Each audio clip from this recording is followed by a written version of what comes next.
Here's the dirty truth about starting an affiliate marketing business. You've probably heard about it before, and honestly, it's probably the most popular online business model, and it's been around for quite some time. Essentially, how it works is you become an affiliate of someone else's product. Someone maybe sells an online course, or even maybe a physical product, or something along those lines.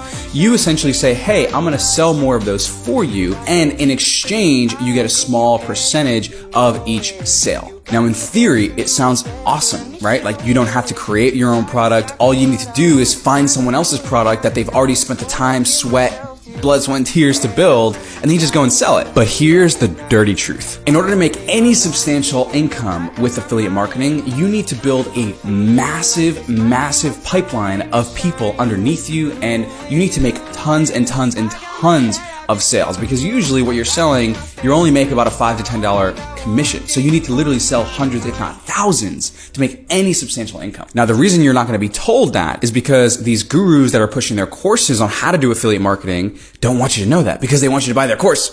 I'm going to be straight with you guys. It is not a sustainable long-term business model. If you want to make 5 to 10K a month online, do it consistently and be able to leave your 9 to 5. So what do I recommend instead? Follow our page here on TikTok, Remote Closing Academy. And number 2, go click the link in our bio to find out. I'll see you guys there.